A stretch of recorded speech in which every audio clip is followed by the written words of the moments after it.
नमस्कार भाइयों और बहनों, आपका इस अद्भुत और रहस्यमयी वीडियो में हार्दिक स्वागत है। आज हम आपको एक ऐसा सच बताने जा रहे हैं जो पूरे 6000 सालों से छुपा हुआ है। क्या आप जानते हैं नरक का पहला कैदी कौन था? हेल का पहला प्रिजनर कौन था? और आखिर क्यों उसे अंधेरे गड्ढे में कैद कर दिया गया? ये कोई साधारण कहानी नहीं है, बल्कि वो चेतावनी है जो आपकी जिंदगी बदल सकती है। क्योंकि जो उसके साथ हुआ वही किसी भी इंसान के साथ हो सकता है। तो भाइयों और बहनों, इस वीडियो को अंत तक जरूर देखिए, क्योंकि आज जो रहस्य आपके सामने खुलेगा वो आपकी सोच हिला देगा और आपको सच्चाई की नई आंखें दे देगा। नमस्कार भाइयों और बहनों, आज हम एक ऐसे रहस्य में उतरने वाले हैं जिसे सुनकर आपकी आत्मा कांप जाएगी। ये कोई साधारण कहानी नहीं है, ये 6000 साल पुराना सच है। नरक का पहला कैदी कौन था और क्यों वह हमेशा के लिए अंधकार में धकेल दिया गया? दुनिया आपको बहुत कहानियां सुनाती है, पर यह कहानी बाइबल की गहराई से निकली है, जहां स्वर्ग और नरक की असलियत लिखी है। भाइयों और बहनों, नरक एक ऐसा स्थान है जहां सिर्फ दर्द है, जहां सिर्फ अंधेरा है, जहां कोई उम्मीद नहीं है। पर सवाल यह है, वह पहला आत्मा कौन था जो इस भयानक जगह में कैद हुआ? कई लोग सोचते हैं कि नरक सिर्फ पापियों के लिए है, लेकिन पहला कैदी कोई इंसान नहीं था, वह एक आत्मिक प्राणी था। हाँ, सही सुना आपने, वह एक दूत था जो कभी स्वर्ग के उजाले में चलता था, जिसके पंख चमकते थे, जिसका स्वर संगीत की तरह मधुर था। लेकिन उसने विद्रोह किया, उसने घमंड किया, उसने सोचा कि वह परमेश्वर से भी बड़ा बन सकता है, और उसी अहंकार ने उसे नरक का पहला कैदी बना दिया। भाइयों और बहनों, बाइबल कहती है कि शैतान और उसके दूतों ने विद्रोह किया और परमेश्वर ने उन्हें स्वर्ग से बाहर फेंक दिया। कुछ दूतों को तुरंत कैद कर दिया गया, अंधेरे गड्ढे में, जहां से वे आज तक बाहर नहीं आ पाए। क्या आपने कभी सोचा है कैसे कोई स्वर्गदूत जो परमेश्वर की उपस्थिति में रहता था नरक का पहला कैदी बन गया? ये कहानी हमें चेतावनी देती है, क्योंकि जो उसके साथ हुआ वही हमारे साथ भी हो सकता है। भाइयों और बहनों, उसका नाम था पतित दूत। वह गिरे हुए स्वर्गदूतों का नेता था। उसकी लालसा थी ताकत, उसकी इच्छा थी कि सब उसकी पूजा करें। लेकिन सच्चा परमेश्वर सिर्फ एक है और कोई उसके सिंहासन पर नहीं बैठ सकता। जैसे ही उसने विद्रोह किया, वैसे ही न्याय आ गया। उसकी सुंदरता राख बन गई, उसका गौरव धूल में मिल गया, और वह नरक का पहला कैदी बन गया। भाइयों और बहनों, नरक को इंसानों के लिए नहीं बनाया गया था। ये जगह शैतान और उसके दूतों के लिए बनाई गई थी। लेकिन जो भी उसके पीछे चलता है वह भी उसी गड्ढे में जाएगा। सोचिए, कितना डरावना दृश्य होगा, जहां आग कभी बुझती नहीं, जहां चिल्लाहट कभी रुकती नहीं, जहां पीड़ा कभी खत्म नहीं होती। और उस पीड़ा का पहला शिकार कोई इंसान नहीं, बल्कि वही विद्रोही स्वर्गदूत था। यह कहानी सिर्फ 6000 साल पुरानी नहीं है, यह आज भी जिंदा है, क्योंकि वही आत्माएं आज भी दुनिया में घूम रही हैं, लोगों को बहका रही हैं, लोगों को पाप में धकेल रही हैं। भाइयों और बहनों, क्या आपने कभी सोचा कि आपके जीवन में इतनी लड़ाई क्यों है? क्यों अंधकार हमेशा आपको गिराने की कोशिश करता है? क्योंकि वही नरक का पहला कैदी और उसके साथी आज भी आत्माओं के पीछे पड़े हुए हैं। लेकिन एक अच्छी खबर भी है, परमेश्वर ने यीशु मसीह को भेजा ताकि इंसान उस गड्ढे में ना गिरे, ताकि हम आजादी में जिएं, ना कि कैद में। सोचिए भाइयों और बहनों, अगर पहला कैदी इतना शक्तिशाली था तो उसके बाद आने वाले कितने खतरनाक होंगे। पर याद रखो, परमेश्वर की शक्ति हमेशा सबसे बड़ी है, उसका न्याय हमेशा सच्चा है, उसकी योजना हमेशा परिपूर्ण है।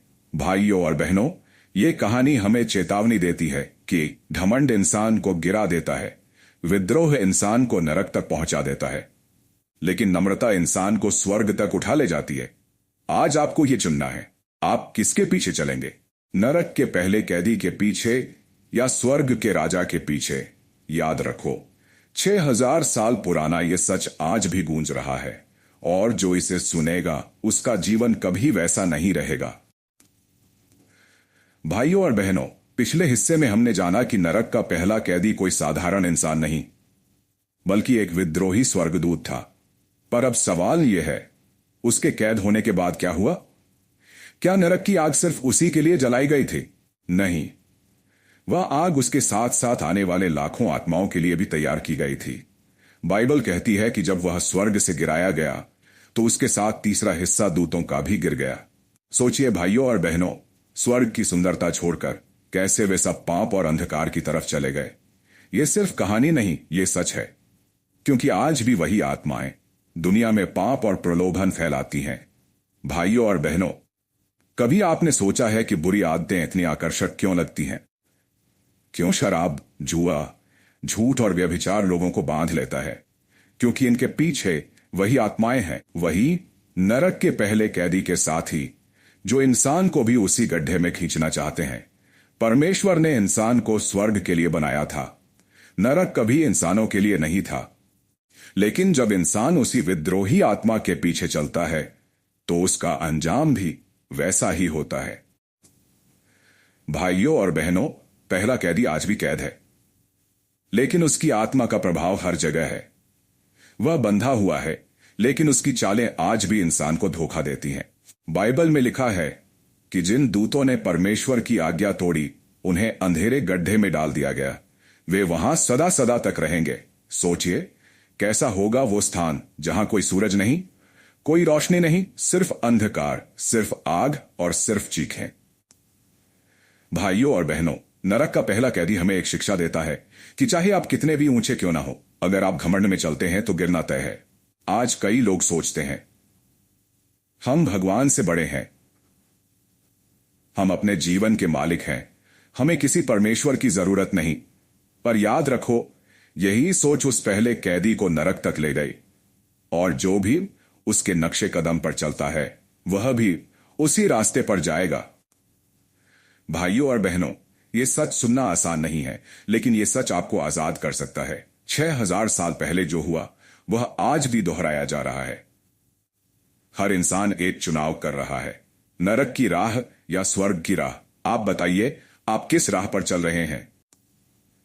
भाइयों और बहनों, उस पहले कैदी की कहानी हमें बताती है कि पाप का फल हमेशा मौत है, परमेश्वर के विरुद्ध विद्रोह करने का फल हमेशा विनाश है।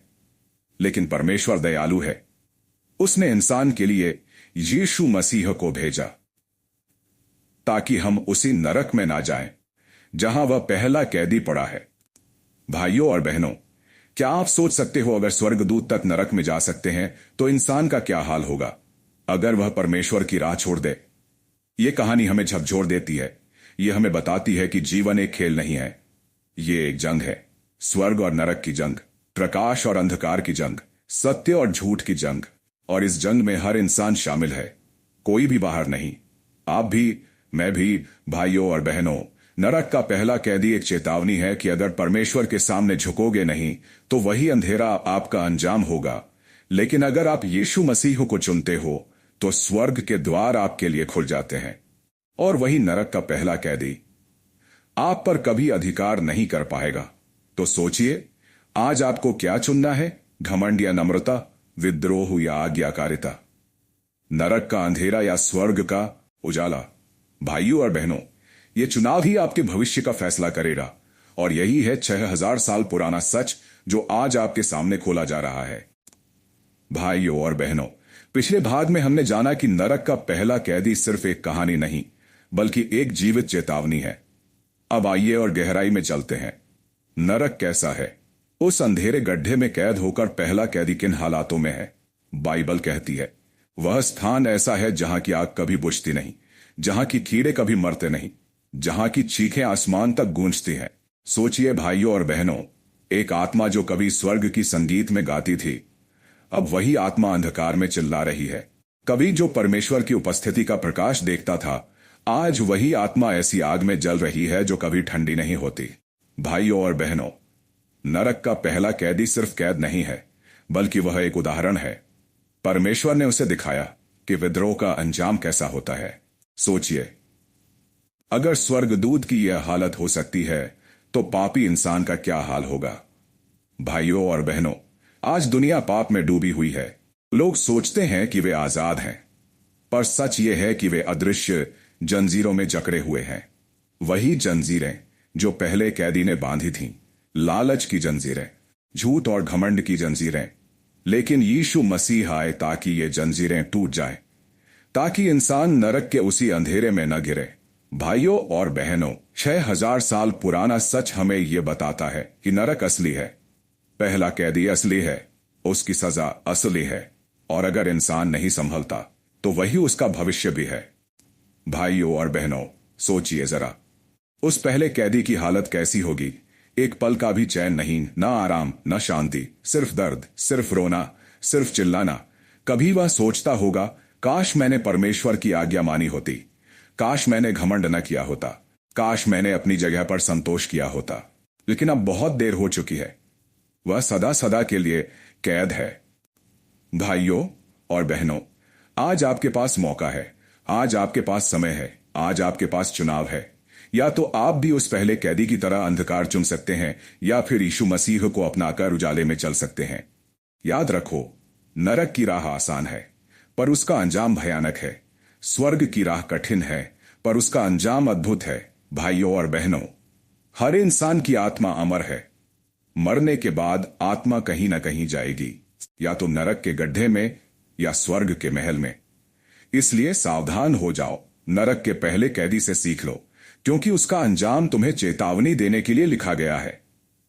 आज परमेश्वर आपसे कह रहा है, मेरे पास लौट आओ, मैं तुम्हें नरक से बचाऊंगा, मैं तुम्हें जीवन दूंगा, मैं तुम्हें सदा के लिए आजादी दूंगा।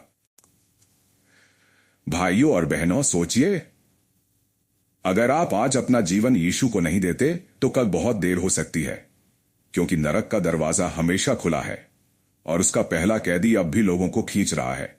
लेकिन स्वर्ग का दरवाजा भी खुला है और यीशु आपको पुकार रहे हैं।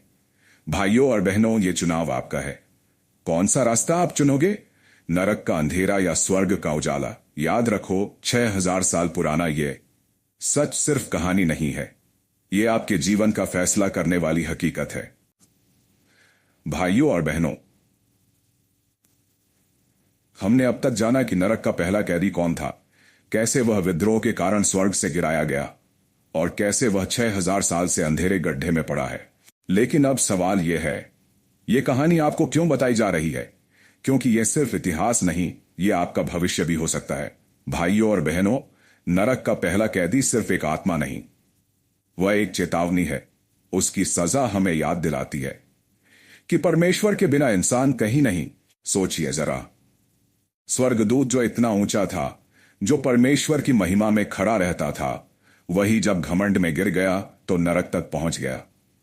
तो इंसान का क्या होगा? अगर इंसान भी उसी घमंड में जीता रहा, अगर इंसान भी परमेश्वर की बातों को नजरअंदाज करता रहा, तो उसका अंजाम भी वही होगा। भाइयों और बहनों, नरक की सच्चाई डरावनी है। वहां कोई रोशनी नहीं, वहां कोई शांति नहीं, वहां कोई आशा नहीं, सिर्फ दर्द, सिर्फ चीखें, सिर्फ अंधकार। और यह सब देखता हुआ पहला कैदी आज भी वहां पड़ा है। उसकी हालत हमें दिखाती है कि विद्रोह कभी लाभ नहीं देता, पाप कभी सुख नहीं देता, शैतान कभी सच्चा मित्र नहीं बन सकता। भाइयों और बहनों, नरक का पहला कैदी हमें याद दिलाता है कि परमेश्वर न्यायी है। वह पाप को अनदेखा नहीं करता, वह विद्रोह को अनदेखा नहीं करता, पर उसी के साथ वह दयालु भी है। उसने यीशु मसीह को भेजा ताकि इंसान नरक से बचे। यीशु ने क्रूस पर अपने खून से कीमत चुकाई। उन्होंने नरक के दरवाजे तोड़े, उन्होंने इंसान को मुक्ति दी। भाइयों और बहनों, आज आपके सामने दो रास्ते हैं। पहला रास्ता वही नरक का जो उस पहले कैदी तक ले गया, दूसरा रास्ता यीशु मसीह का जो स्वर्ग तक ले जाता है। आप सोचिए, आप किस रास्ते पर चलना चाहते हो? भाइयों और बहनों, नरक का पहला कैदी कभी आजाद नहीं होगा, उसका अंजाम तय है। सदा का अंधकार, सदा की सजा। लेकिन इंसान का अंजाम अभी तय नहीं हुआ है। आपके पास मौका है, आपके पास समय है, आपके पास चुनाव है। आज अगर आप यीशु को अपनाते हैं तो स्वर्ग के द्वार आपके लिए खुल जाते हैं। लेकिन अगर आप नजरअंदाज करते हैं तो वही रास्ता आपको नरक तक ले जाएगा। भाइयों और बहनों, ये वीडियो आपको डराने के लिए नहीं बल्कि जगाने के लिए है, क्योंकि 6000 साल पुराना ये सच आज भी गूंज रहा है। नरक असली है, उसका पहला कैदी असली है, उसकी पीड़ा असली है और आपका चुनाव भी असली है। आज ही सोचिए, क्या आप भी उसी अंधेरे गड्ढे की तरफ जा रहे हो या आप यीशु के उजाले की तरफ मुड़ोगे? भाइयों और बहनों, परमेश्वर आपसे कह रहा है, मैं तुम्हें नरक के पहले जैसा नहीं देखना चाहता। मैं तुम्हें अपने स्वर्ग में देखना चाहता हूं, मैं तुम्हें जीवन देना चाहता हूं। तो हाथ जोड़कर कहिए, हे प्रभु यीशु, मुझे बचा, मुझे पाप से छुड़ा, मुझे नरक की आग से निकाल, मुझे तेरे स्वर्ग में ले चल। भाइयों और बहनों, अगर आपने ये प्रार्थना दिल से की है तो याद रखो, नरक का पहला कैदी कभी आजाद नहीं होगा, लेकिन आप आजाद हो सकते हैं। यह है 6000 साल पुराना सच जो आज आपके सामने प्रकट हुआ। नरक का पहला कैदी एक चेतावनी है, लेकिन आपका जीवन एक अवसर है, इसे खोइए मत। यीशु को चुनिए, उजाले को अपनाइए और स्वर्ग के लिए तैयार हो जाइए। धन्यवाद भाइयों और बहनों। परमेश्वर आप सबको आशीष दे और आपको नरक की आग से बचाकर अपने स्वर्ग के राज्य में ले चले। जय मसीह। भाइयों और बहनों, अगर इस वीडियो ने आपके दिल को छुआ है तो इसे यहीं मत रोकिए। इस वीडियो को लाइक करके अपना समर्थन दिखाइए, इसे शेयर कीजिए ताकि और लोग भी इस सच्चाई तक पहुंच सकें। और अगर आपने अभी तक सब्सक्राइब नहीं किया है तो अभी कर लीजिए ताकि अगला वीडियो सीधे आपके पास पहुंचे। याद रखो, सच्चाई बदल देती है जिंदगी। फिर मिलेंगे एक नए रहस्य और नए प्रकाश के साथ। जय मसीह की।